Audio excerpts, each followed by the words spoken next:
kung wala po ang Bagong Pilipinas, kung wala ang Bagong Pilipino. Tama. Mamaya. At Paulo, Yes, ano? mga kababayan. Eto na.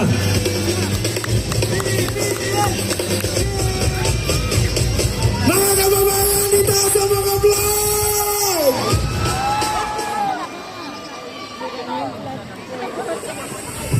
At pagdating po ng araw, tayo ay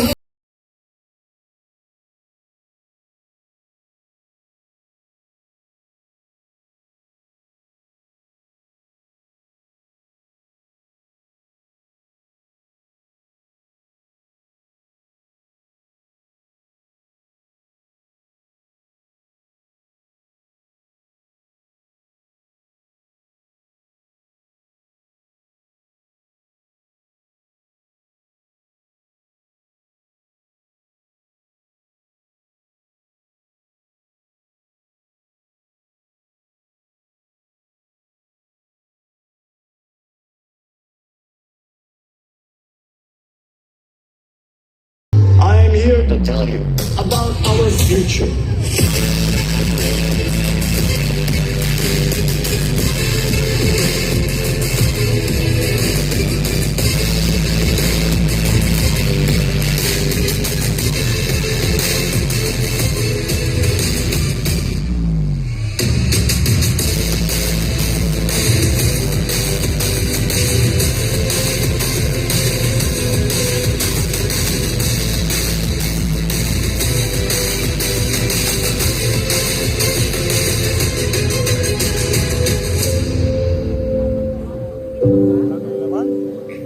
Dumating na po ang bagong Pilipinas. mga kababayan, ang Pangulo ng Republika ng Pilipinas, President Ferdinand R. Marcos Jr. Kasama ang unang ginang Luis Araneta Marcos.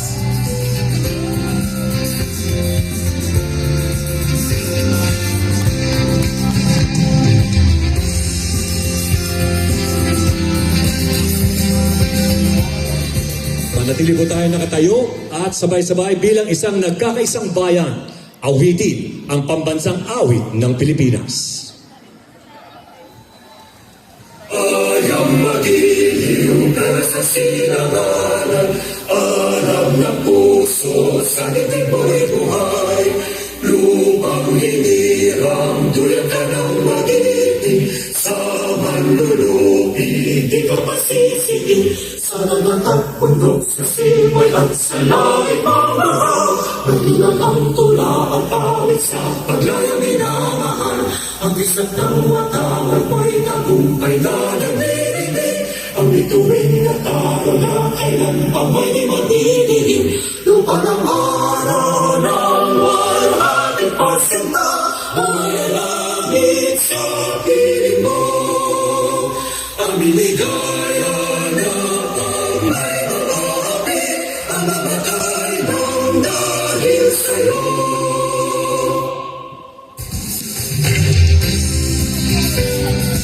Magandang gabi po, Pilipinas! Ako po si Paolo Bejones, ha? Kasama ko ngayong gabi ang ating Pilipinas 2021 runner-up and Miss Cosmo World 2022, Miss Meiji Cruz. Magandang gabi, Paolo, at magandang gabi po, Pilipinas! Handa na ba kayo? Malakas, pero alam ko, live na live po tayo. Itaas natin ang ating mga watawat. Muli, handa na ba kayo para sa isang bagong Pilipinas? Handa na! Welcome po sa ating Bagong Pilipinas Kick-Off Rally dito sa Quirino Grand Stand! Kamustahin natin ang mga kasama natin dito mula pa sa iba't ibang panig ng Metro Manila at Luzon. Mag-ingay! Mula kaninang umaga pa ay nandyan na sila. Kahit init ang araw, talaga namang walang makakapigil sa ating mga kababayan. At kasama din natin ngayong gabi ang ating mga barangay officials.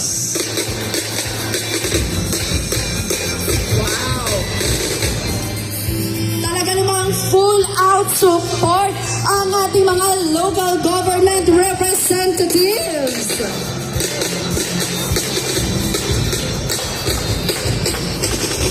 At syempre, nandiyan din ang iba't ibang mga national government agencies and departments. Yes! Napakarami nila, kompleto dito. Banggitin natin ang ilan sa kanila. Ang DTI, Department of Trade and Industry. Kasama rin natin ang DepEd, Department of Education. Kasama din natin ang DOH, Department of Health.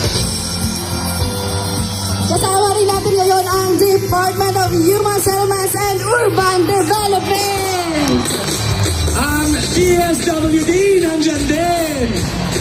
Gaya ng sinabi namin, kompleto po, nandyan silang lahat. Hindi pa namin papanggitin, pero maraming salamat po sa inyong pagdalo ngayong araw na ito. At syempre, dito sa likod natin ay kasama natin ang ating kagalang-galang na mga kinatawan ng Senado, ng Kongreso at ang ating mga cabinet secretaries at marami pang iba.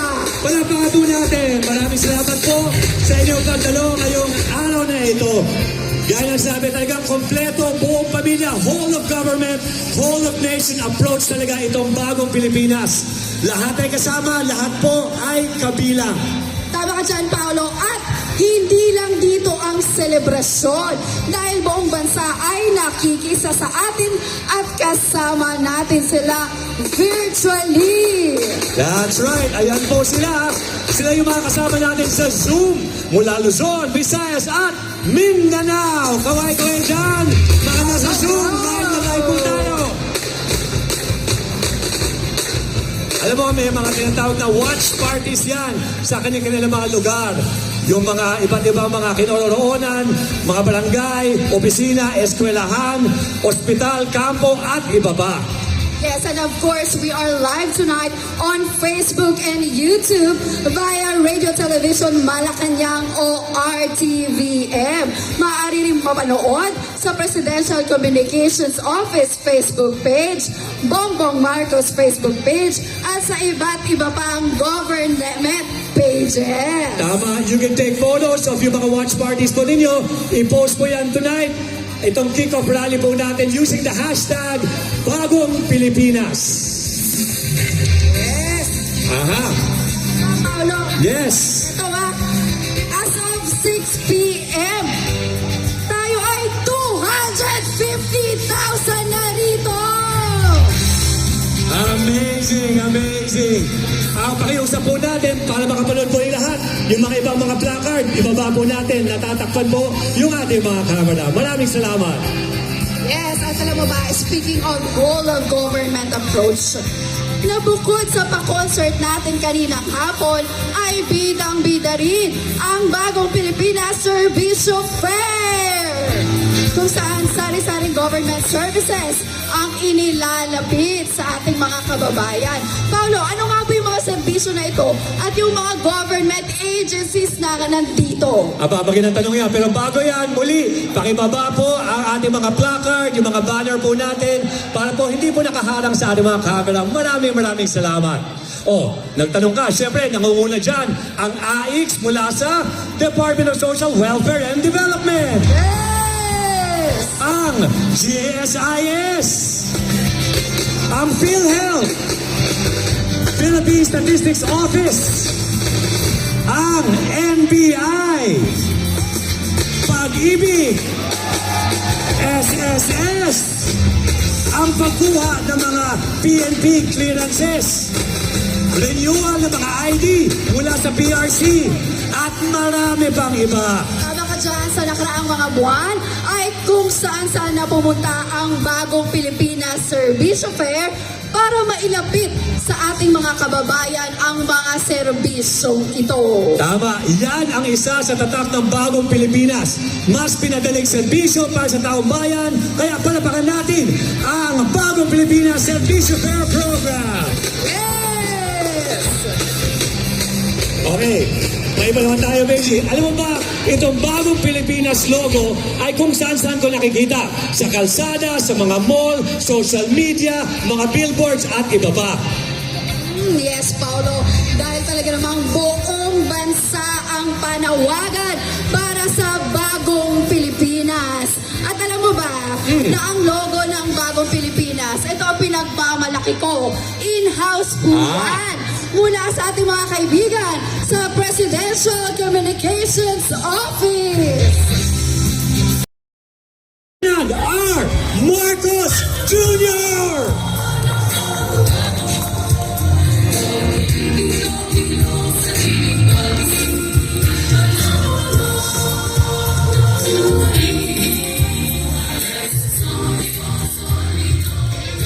Magandang gabi po sa inyo lahat.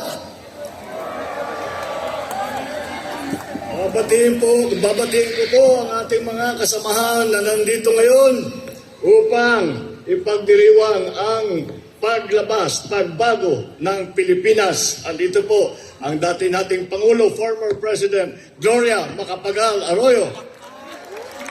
Andito po ang mga ating kasama sa Senado, Senator Jingo Estrada, Senator Lito Lapid, Senator Bong Revilla. Andito rin si House Speaker Martin Romualdez at ang ibang mga miyembro ng House of Representatives. Andito po ang ating Executive Secretary, Chief Luke Bersamin, at ang ating kalihim ng mga iba't ibang departamento na kasama sa kabinete. Andito rin po ang ating mga sundalo, mga commanding general, officers, enlisted personnel ng AFP. At siyempre naman po, delikado ko pag hindi ko tinapos ang ating binuo, ang aking pagpakilala, ang ating First Lady Luis Araneta Marcos. Kasama rin po natin ang ating mga local government officials, my fellow workers in government, our friends in the different religious groups, ang ating napakahalaga na kasamahan, partners in the private sectors, mga kababayan, magandang gabi po sa inyong lahat.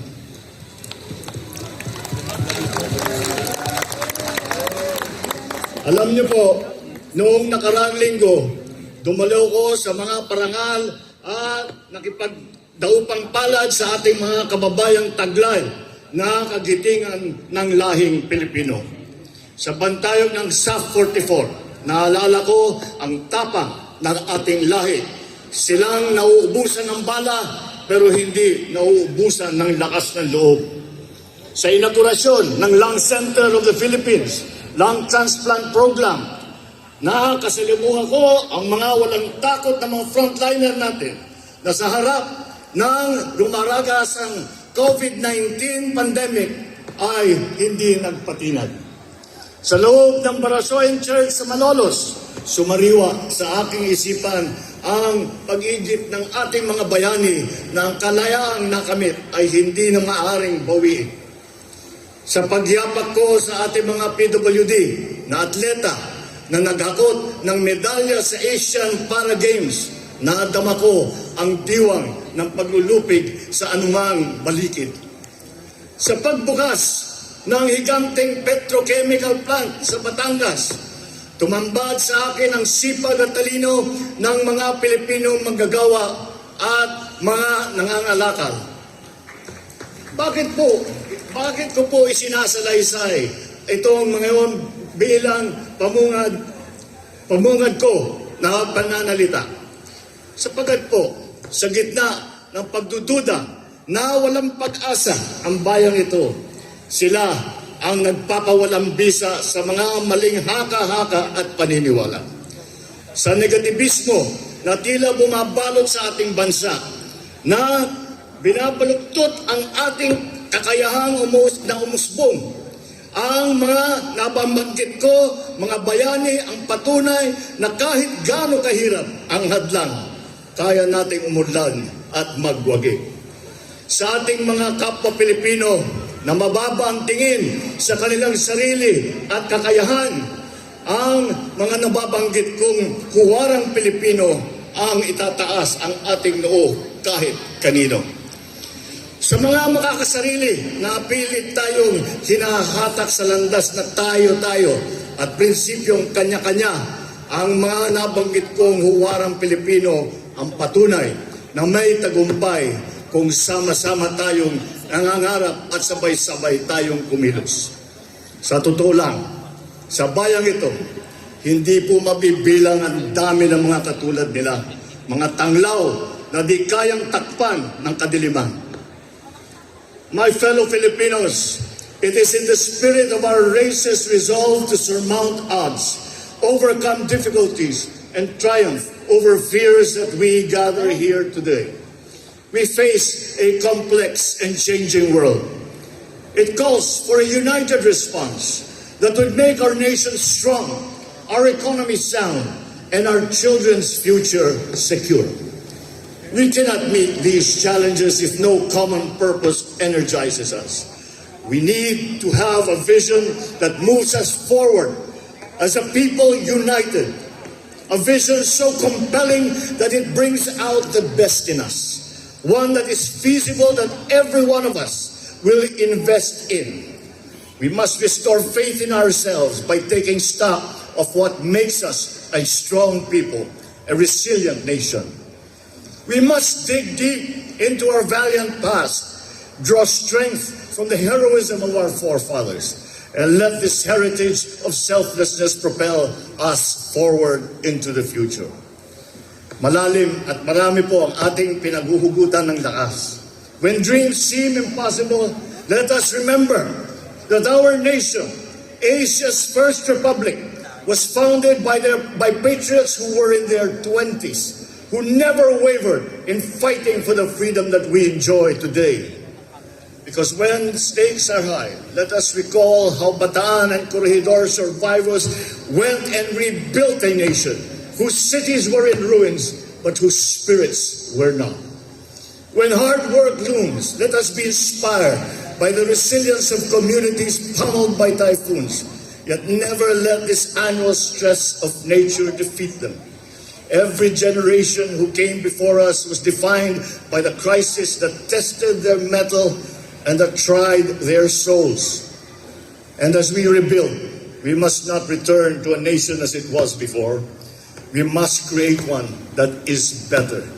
We will only succeed if we overcome the crisis of confidence that clipped our wings long before COVID-19 struck. We have to begin by restoring faith in ourselves, belief in our strengths, and trust in our institutions. Only then can we have confidence to bravely confront whatever tomorrow brings. Ang balakid na nakakahambalang sa ating pag-unlad ay ang kawalang tiwala natin sa ating mga sarili, sa ating mga institusyon. Bakit marami sa atin ay napakababaw ng pagtingin sa ating kakayahan? Bakit naging marupok ang paggalang sa mga batas at alituntunin? Simpleng batas trapiko, hindi nasusundan. Ang kalat, itinatapon kung saan-saan. Uso pa rin ang palakasan, talamak ang palusot. Gustong makalamang, ayaw lumaban ng patas. Hindi pwedeng ibunto ng sisi sa taong bayan paulit-ulit na pinangakuan pero hindi natutupad na pangako. Hindi natin pwedeng sumbatan ang masang biniguna ng maraming beses. Kaya ilang beses ko na itatanong sa aking sarili, paano ba natin hihilumin ang pagtatampo ni Juana at Juan de la Cruz? Paano natin ibabalik ang tiwala nila sa gobyerno, sa kanilang sarili, sa ating kinabukasan? Paano ba natin bubuhayin ang pananalig nila na kaya natin ang mga hamong parating? I believe that to win that trust, the government must show in deeds, not in words, that it is deserving of that trust. Government must lead by example, not by empty exhortation, but in ways that inspire confidence to our people, so they too will believe that the greatness they deserve is at hand. It must present an agenda for the future with clear benefits for our people. For only by providing clarity will they invest in it. We must craft a blueprint for progress, a plan that inspires hope and promises change, because without one, we will be inflicting the old and outmoded views on our people, denying them the benefits that innovation and that empowerment will bring. We now have that plan, the Philippine Development Plan of 2023 to 2023. Binalangkas ito ng lahat ng mga departamento ng ating gobyerno. Nagtoka ng mga gawain, nagkasa sa bawat sektor, sa bawat sulok ng ating bansa upang sama-sama tayong bumangon muli. It enumerates the sectors to which funds should be channeled. What nurturing policies must be planted so that these can contribute to the overall growth that we desire.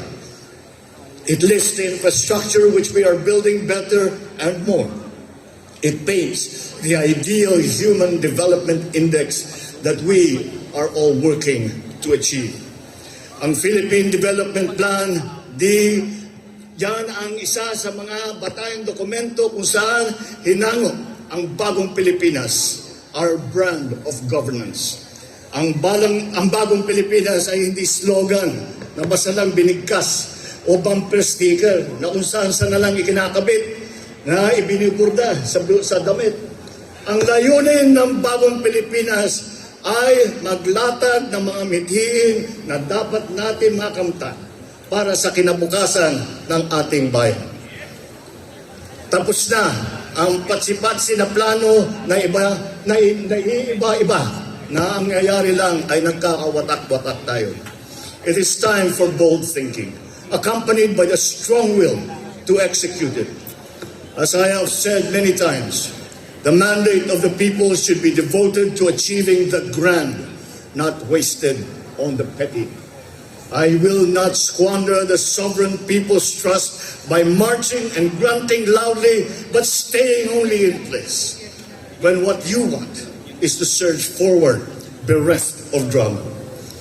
Bagong Pilipinas is not a political game plan that caters to a privileged few. It is a master plan for genuine development, the benefits of all our people. Bagong Pilipinas serves no narrow political interest. It serves the people. Bagong Pilipinas is not a new partisan coalition in disguise. It is a set of ideals that all us Filipinos, regardless of political creed or religion or wealth, can coalesce around. Bagong Pilipinas is addressed to all government officials and employees and citizens of this country. It is an invitation to all of us to think about being a Filipino and view the nation from a renewed perspective. It is a call for transformation. The transformation of our idea of being a Filipino and the transformation of our economy, of governance, of society. Bagong Pilipinas transcends this administration. To those whose overheated imagination has been poisoned by toxic politics, Bagong Pilipinas is no Trojan horse. It conceals no agenda.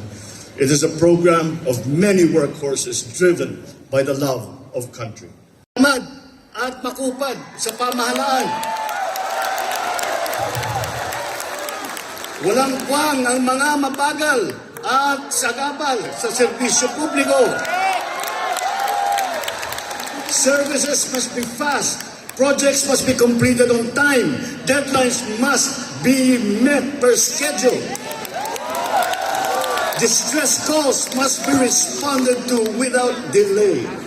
In whatever government office, red tape must be replaced with a red carpet. At saka palitan na ninyo yung sungit ninyo, palitan na ninyo ng ngiti.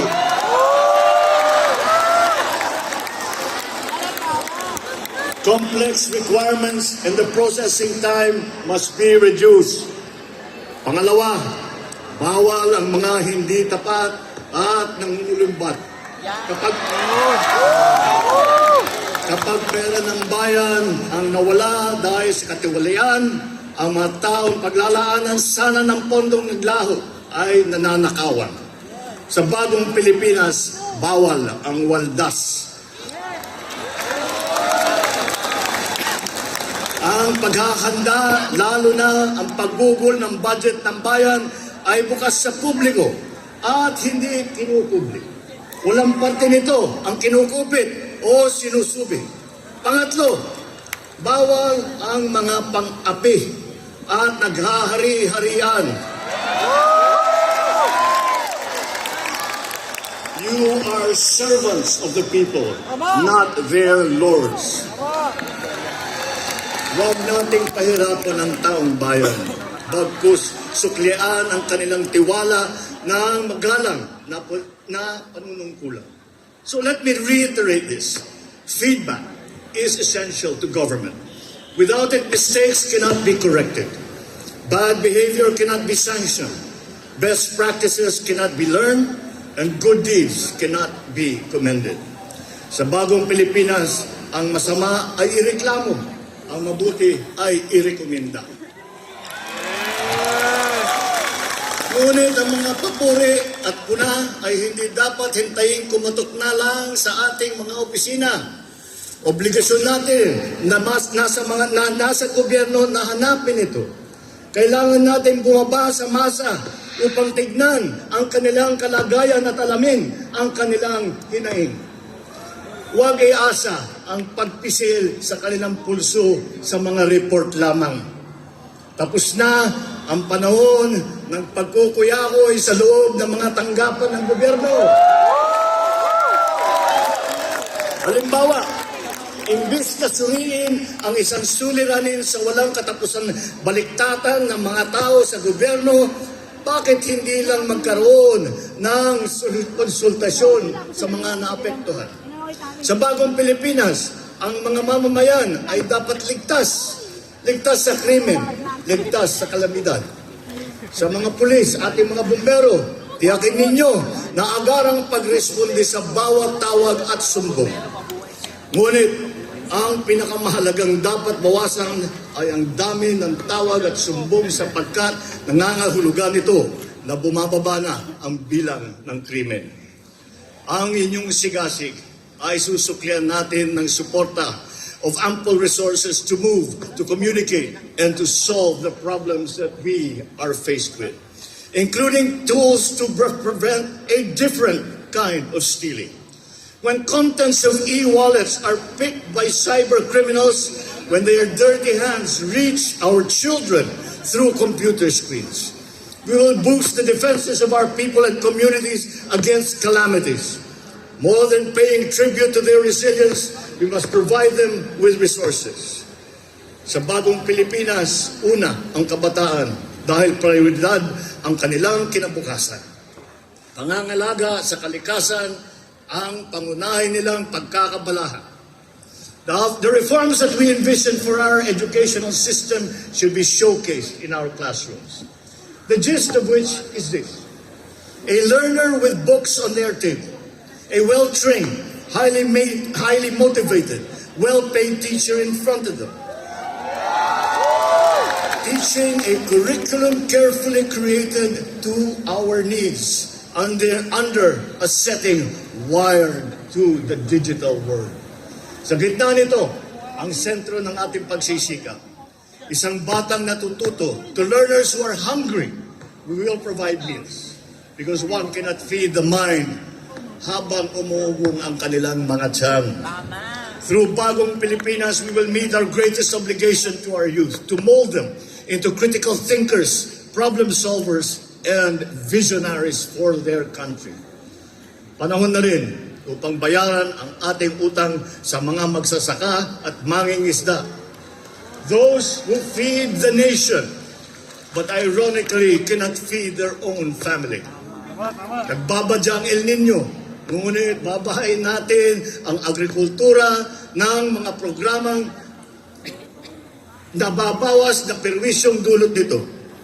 Sisiguraduhin natin na hindi malulunod ang mga pinagpaguran ng ating mga kababayan sa kanayunan. We are expanding our irrigable lands. We are increasing farm support across the board for all crops.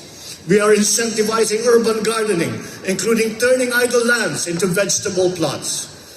We will no longer tolerate smuggled food that impoverishes our domestic producers and puts our consumers at risk.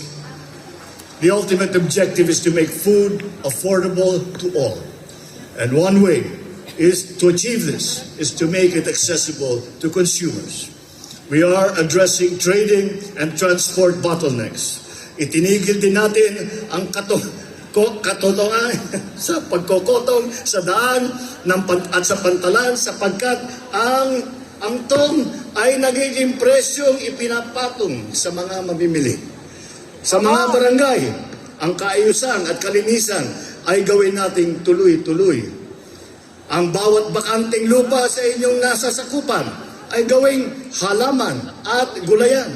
Sa mga barangay at SK official, maging modelo kayo ng isang tunay na mabuting mamamayan. May takot sa Diyos, may hiya sa kapwa, at nangangalaga ng kapaligiran at kalikasan.